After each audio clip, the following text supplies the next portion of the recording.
This is a record of people who have suffered an unprecedented disaster. In this episode, we visit the town of Okuma, the site of the Fukushima Nuclear Power Plant. On March 11, 2011, a huge earthquake and tsunami struck the power plant. With systems out of operation, reactor cores melted down and explosions followed. It's so shocking to see something like that.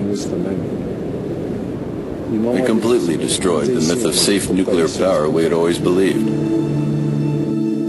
Our neighbors and plant workers believed that nuclear power was safe. They never dreamed that there could be a hydrogen explosion or a meltdown. The long-trusted myth of safety was shattered. Personnel who remained at the plant to work on recovery were helpless in the face of nuclear reactors that were running out of control. Nothing we could do would improve the situation. Even if we restored power, there was so much debris. It was pitch black. All that debris everywhere kept us from making any progress. That's what we were hearing. We wanted to get out as soon as possible, but we couldn't. There were explosions and the terror of radioactivity. These are the voices of people who lived with and whose town was taken by the nuclear power plant.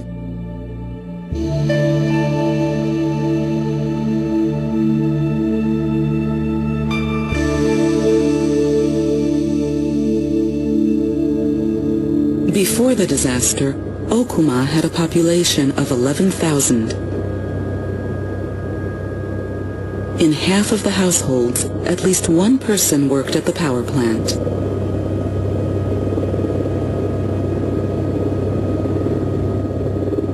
Now the entire area has been designated a hazard zone, and people are not allowed in.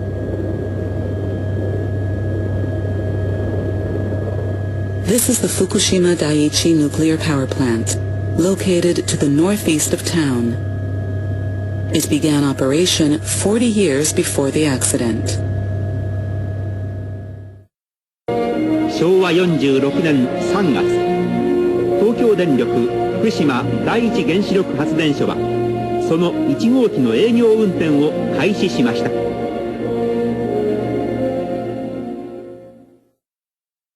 Before the plant opened, there was very little industry in Okuma, and many residents worked away from home. The plant provided jobs that spurred development. They called it dream energy. There was nothing here in this rural area, and they leveled the hills and built concrete company housing. It must have been a festive atmosphere with everyone coming together. People didn't have to leave home to find work anymore, and the town prospered. Lots of things became possible. People thought, well, if I can get a job in the nuclear power field and manage to find a good spouse, then my life will be set. It's like we kind of assumed it was natural to have a nuclear power plant in the community. When we were in elementary school, they'd take us to the plant on school trips to show us how it worked. They told us it was safe. That's how they explained it to us. They presented it to us that way from the time when we were young children. So that's the only way we knew how to think about it. For many years, the people of Okuma believed the myth of nuclear safety. And then disaster struck.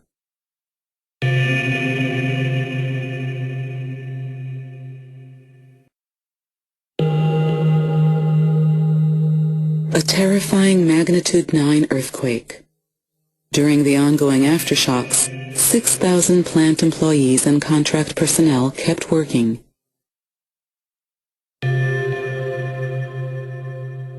When the earthquake struck, Units 1, 2, and 3 were operating. The remaining 3 units had been shut down for routine inspection.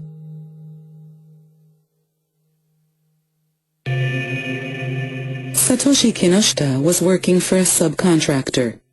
He was erecting a scaffold around Unit 1's reactor building when he felt a violent shaking. That earthquake lasted a long time. There'd be a big shock, then it would be quiet a while, then another shock. Things were moving around so much, it was impossible to walk. I had to crawl on my hands and knees. That was one heck of a quake. In the confusion, most of the workers near the reactors retreated to an office building on the plant grounds. Munehiro Ishida, an employee of a subcontractor, was assigned to maintenance of the reactors. He went to the office to confirm that the reactors had shut down properly and waited there for his colleagues. We confirmed that all of our employees were safe and then gave the okay for everyone to go home. There were a lot of workers at the plant, though, so there must have been thousands of cars trying to get to the highway at the same time. There is only one road from the plant's gate to the highway, and it was completely jammed with traffic. Meanwhile, another disaster was looming. Satoshi had fled Unit 1, heading along the shore, and he realized it was coming. I knew that a tsunami would come. I could see that the water had receded. We had a water intake facility on the shore where we pumped in water. There's a bay there, and the water level had gone way down.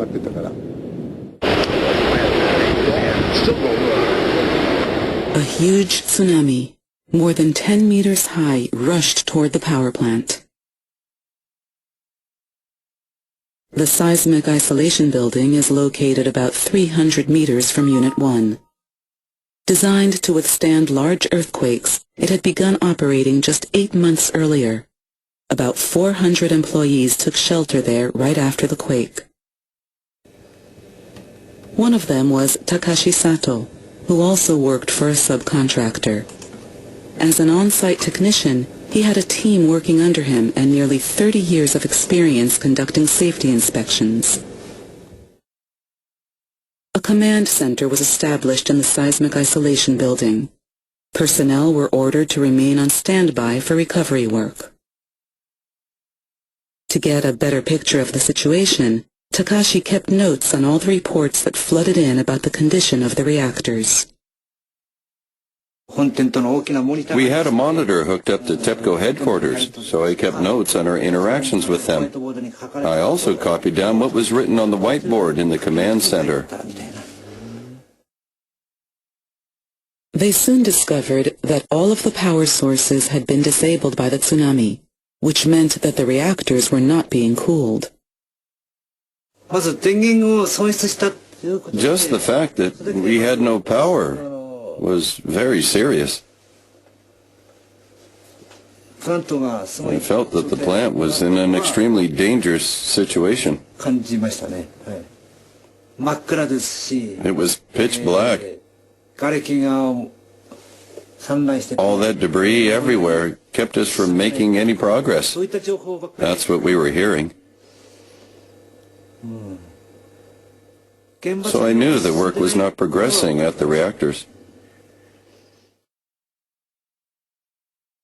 Before dawn on March 12th, pressure rose quickly in Unit 1. It was decided to vent some of the air in the reactor out into the atmosphere. I heard they were going to vent the reactor. Of course, I realized that meant there would be radioactive leakage, so I knew the situation wasn't normal. My house was about 5 kilometers from the plant. So naturally, I was worried about my family. But preparations for venting took time, and the situation got worse. Takashi heard officials from TEPCO, Tokyo Electric Power Company, engage in tense discussions with the government about when venting would take place. I heard that the Prime Minister's office wanted to talk with Mr. Yoshida, the plant manager. I heard people talking about it.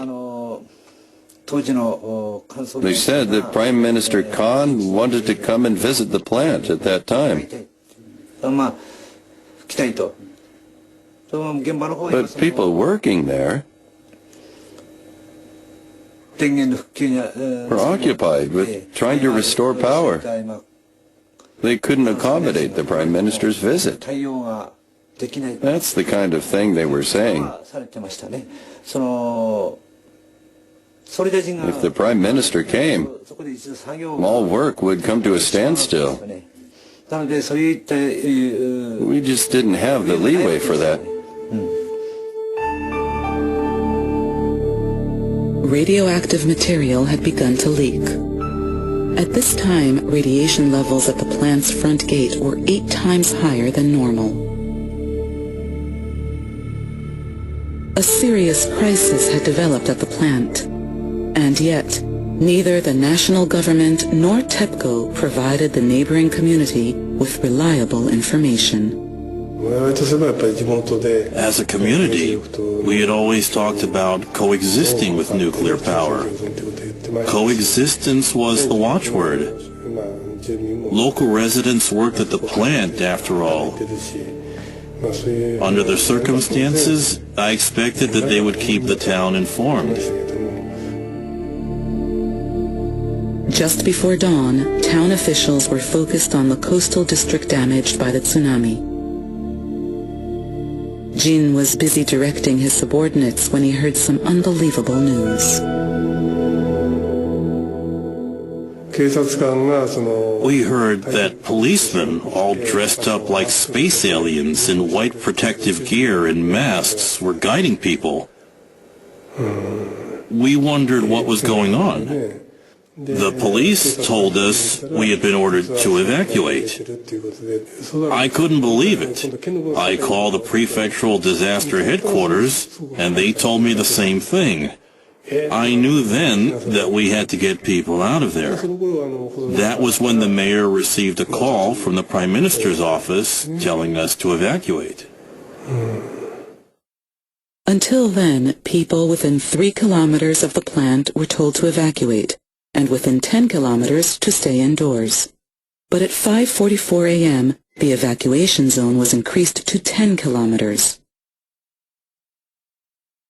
Shortly after 6 a.m., all residents of Okuma were ordered to leave.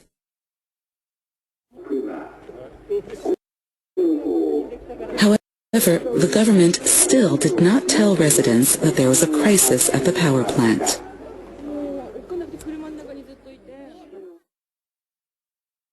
When I got up, I thought he was going to walk the dog, but he says to me, "We've been ordered to evacuate, that we have to leave right away."